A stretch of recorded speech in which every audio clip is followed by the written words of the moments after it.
everyone. So lately I have been doing a lot of reading, and I'm emphasizing on a lot. Now, I have been kind of changing my book preference, just the general type of books I've been reading, and a lot of these are more of that kind of like, I don't know what it's called, the not fantasy, but just generally like not romance novels, which I used to read. I think all of these, with the exception of one, are young adult novels, and the first one I'm going to show you is not, but it is a generally easy read that could be like a young adult novel. And so I'm going to jump right in because I have a couple books here to talk about. And the first one I have to show you is called The Sweetness at the Bottom of the Pie, and it is by Alan Bradley. And it's a Flavia de Luc mystery. And this is found in the mystery section of the adult section. And it is just a generally really good book. I've read 2 of these, and I read these back in November. So it's been a while, but I remember I got through this really, really quickly. And it's like, it's not like little font or anything. It's like just a generally normal, like easy, quick read. And actually the main character, like the perspective of which the story is told, is an 11-year-old girl. So it's just really easy to not like relate to, but like it's easier perspective than if it was an adult. And so it's really witty, and it's really clever, and it's really cute, and yet it's like a murder mystery book, and as well as the other one I read by the other Flavia de Luc novel I read, and I'll read the back for you. It is the summer of 1950, and at the once grand mansion of Buckshaw, young Flavia de Luc, an aspiring chemist with a passion for poison, is intrigued by a series of inexplicable events. A dead bird is found at her doorstep, a postage stamp bizarrely pinned to its beak. Then, hours later, Flavia finds a man lying in the cucumber patch and watches him as he takes his dying breath. For Flavia, who is both appalled and delighted, life begins in earnest when murder comes to Buckshaw. I wish I could say I was afraid, but I wasn't. Quite the contrary. This was by far the most interesting thing that has ever happened to me in my entire life. The Sweetness at the Bottom of the Pie is an enthralling mystery, a wonderfully told tale of deception, and a rich literary delight. So it is just a really cute book. Not cute because it's a murder mystery, but it's just packed with adventure, and it's a quick read. There's only about probably like 320 pages, 340, around that, 330, I don't know. Mid 300s. But it is really cute, and there's, I think, 4 of these mystery novels, and I've read 2 of them, and they do go in order. But they're really easy to read, and they're really cute. So I recommend that. Next, I recommend a book called Wither, and it is a chemical garden trilogy. And I've read this pretty recently. And this, I believe, is a I just said it's a trilogy. But this is the only book out. And then I don't know when the second book is available. They show a picture of it here on the back, but I looked it up and it's not outlet yet. And despite that the cover looks really kind of eerie, it's not like a scary book. It's not like eerie. It's almost kind of a romance novel, but not really, because she's taken hostage. And I remember this was a really quick read. This is found in the young adult section at Barnes & Noble, which is like the only bookstore left that I can buy from. And this was a really, really quick read. I remember I read this like a couple weeks ago, and I got through it really quickly. So I'll read you the back. In the not-too-distant future, genetic engineering has turned every newborn into a ticking time bomb. Males die at age 25 and females die at age 20. While scientists seek a miracle antidote, young girls are routinely kidnapped and sold as polygamous brides to bear more children. When 16-year-old Ryan is taken, she enters a world of wealth and privilege that both entices and terrifies her. She has everything she ever wanted, except freedom. Soon it becomes clear then that everyone at her new husband's home is how they appear. With the help of Gabriel, a servant Ryan has grown dangerously attracted to, Ryan attempts to escape before her time runs out. So, this is kind of like, a lot of these books have the same characteristics of Hunger Games, which is why I started getting into a lot of these books, and this kind of like just, it's its own category of books, I feel like, when it's the future, and the future is terribly messed up, but it feels like they're doing like the right thing. This one is kind of almost like a romance novel, but not really. There's 3 girls who get kidnapped to live in the manor that Ryan lives in, and they're all very young, I think between the ages of 13 and 17, and I think she's like 15, and they're just really young, but they're like having to grow up really fast, and it's really good. I liked this one, and I wish I could tell you when the second book comes out, because I hate reading books and then the second one's not out to read like immediately, but I have no idea, so it's really good then. And I'm going to post all the links in the down bar of where you can like online buy these books. So yeah, the next one is fairly popular. It's called Maze Runner. A lot of people have heard of this book because it is mild in comparison to the Hunger Games. This is told in the perspective of a boy, which is probably one of the only books besides like Harry Potter that I've read that's in the perspective of a boy rather than a girl. And it's again in the future, and the main character, Thomas, he wakes up and he's in this maze with probably like 100 other guys living there, and they're trapped in this maze, and they have this own kind of community going, and for about 2 years, which is how long the oldest ones, like the longest that they've lived, the ones who've lived in there the longest have only lived in there about 2 years, but they like have started this whole community, and they're in a maze and people watch, and that's kind of like the only aspect of the Hunger Games. So I'll read you the back now. Everything is going to change. When Thomas wakes up in the lift, the only thing he can remember is his first name. He has no recollection of his parents, his home, or how he got where he is. His memory is empty, but he's not alone. When the lift's doors open, Thomas finds himself surrounded by kids who welcome him to the Glade, a large expanse enclosed by stone walls. Just like Thomas, the Gladers don't know why or how they got to the Glade. All they know is that every morning, for as long as anyone can remember, the stone doors to the maze that surrounds them have opened. Every night, for just as long, they've closed tight. Every 30 days, a new boy is delivered in the lift, and no one wants to be stuck in the maze after dark.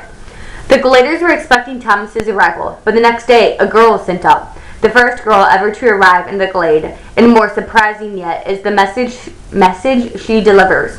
The Gladers have always been convinced that if they can solve the maze that surrounds the Glade, they might find their way home, wherever that may be, but it's looking more and more as if the maze is unsolvable.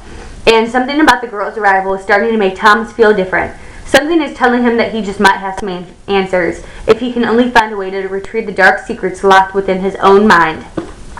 Now, this series is a trilogy as well, and I believe all 3 books are out right now, so it'd be a good time to read them. I have only read this one, but at the back of the book it has like 2 chapters of the second book, which I read, and that was really good. I remember that this book was slow to start, which I hate books like that, but then it got really, really intense, and I think I read this book in like 2 days. Like, it was a really, really quick read, because even though the first probably like 60 pages were really slow, the rest was really, really intense. So it was really good, because the first couple chapters were like introductory, and since it's like a whole new world almost, introductory was very, very important. So that's good. The book I'm reading right now is the next book I'm going to talk about. It is called Clockwork Angel, and it is by Cassandra Clare, and it is shiny. And it is actually the prequel to a series called City of Bones, which is the Moral Instrument series. So I have both this and the second book I know that is in the Infernal Devices series. But I am here where you see the little blue mark, and but it is a really big book. So even though it doesn't look like I've read a lot, I'm on page 222, which I believe is enough to talk about. And I know I'm going to finish this because it's really good right now. So basically where I am is it's in the past now. We're in the 1800s, and it's kind of like very mythical. Like, there's just a lot of different creatures. There's the shadow hunters, and then there's the downworlders. And the shadow hunters are like kind of like they were like an archangel came and bore like all these little spawns, and they are called shadow hunters, and they fight downworlders, which are kind of like not like they are like vampires and warlocks and stuff like that, but it's just this whole like underground world, and basically mostly they like try to fight demons. That's what there is, like demon hunters. So I will read you the back. It is, magic is dangerous, but love is more dangerous still. When Tessa Gray crosses the ocean to find her brother in Victorian England, something terrifying is waiting for her in London's downworld. Kidnapped by the mysterious Dark Sisters, who are members of a secret organization called the Pandemonium Club, Tessa soon learns that she has the power to transform into another person.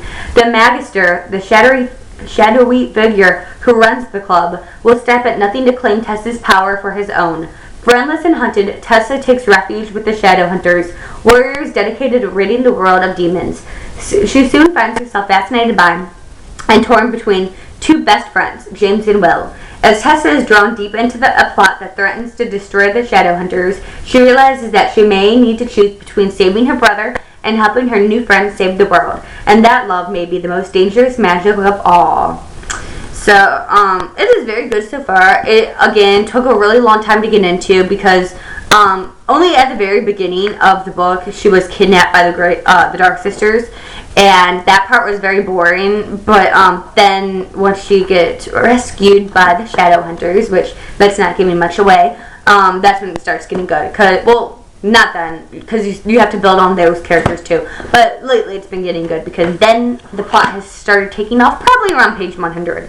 So I do recommend these. And lastly, this is the book I have been waiting to talk about because it is so good. I just want to shoot someone. It is so good. It is so good. Okay. So I actually had these books the first one for a while, and I probably put off reading them like for 3, 4, 5 books. Like, I had this sitting in my room probably for like 2 or 3 months, and I wish I would have known about it sooner because it is so good. Okay, this is right up there with the Hunger Games, for goodness. Actually, I don't know if it beats the Hunger Games at all, but it is so good. Okay, so the book I'm talking about is called Matched. And this is, oh, it's so good. So pretty much, it is a love triangle, and it's in the future, in a perfect society like the Hunger Games, except that, here, I'll just read you the back because I will tell you too much if otherwise. Okay, so it's, Cassia has always trusted the society's choices, and when her best friend appears on the matching screen, Cassia is certain he is the one, until she sees another face flash for an instant before the screen fades to black. Now she is faced with impossible choices, between Xander and Kai, between the only life she's known and a path no one dares follow, between perfection and passion. In the society, officials decide who you love, where you work, when you die. Society matched them, but love set them free. So, like, it's just like a quick little blurb on the inside, and then the back is reviews. But pretty much it is that it's in the future, and society is, again, perfected, and pretty much you do not have any choices. You don't pick who you marry, you are matched, and the main character is matched with her best friend, but she starts loving someone else who isn't allowed to be matched because he is an aberration, which means that he didn't do anything bad, but his parents have been bad, so he's not allowed to be matched, and he has, like, the society chooses how they work based on their talents, but because he's an aberration, he's really bad. But it's followed in the perspective of Cassia, which is the main character, and it's just so good. And basically, I finally decided to read this because I had no other books to read, and it was just sitting there and rotting away, waiting for me to read it.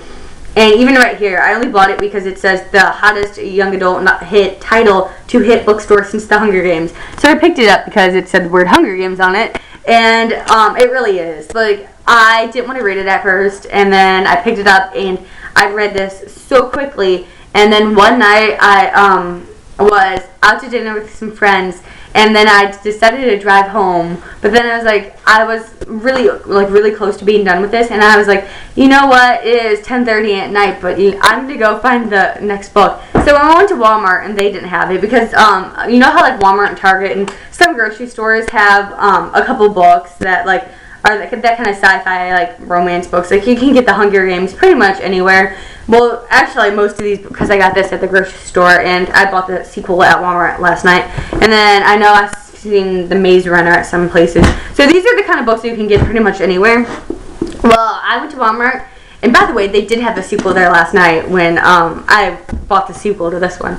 But I went and they did not have it, and then I had to drive to Target. So I went on a wild goose chase at like 10:30 at night, finding the sequel, which I read it in a day. And I know I like made myself late to cheer practice and everything because like I was so hooked on this book. Like I'm so good. And I keep trying to recommend this book to all my friends. And I was like, oh, you like the Hunger Games? Here, read this. And they're like, I'm good. And I'm like, no, you don't understand. This is so good. And this is definitely a series that it's a trilogy, like pretty much all these other books that I'm reading. Apparently that's like the way books are supposed to be now. They're only supposed to be in sets of 3, which I don't mind because you can get through 3 books pretty quickly. But after I read this one in a one-day haste, I found out that the 3rd book is coming in November. I don't want to wait till November for the 3rd book because it was that good. Like it was so good, and it's painful to have to wait because these are such good books. But I recommend these so much. These are the books that out of every book I've just talked about, it's this. These are so good. This was really good, and I really like the sweetness at the bottom of the pie. That was really good. Maze Runner is okay. It's kind of violent. And Wither was really good. And I'm not done with this one, so I don't know how to tell you about it, but it's good so far. But oh my gosh, this book, and it's called Matched, and it's by Ali Condile. Condile? I'm going to put sure that looks like this. Oh, it is so good. I recommend it. And go read this now. And you can find it anywhere. If you're going to Walmart to buy toilet paper, you can buy this right now. So go buy it and read it and love it. And goodbye. I hope you enjoyed. Yeah. Leave any comments if you have. Oh yeah, leave any comments if you have any book recommendations. Like if you like read books that are like very similar to these, tell me if you have any recommendations because I need to read more books. Okay, thank you for watching and goodbye.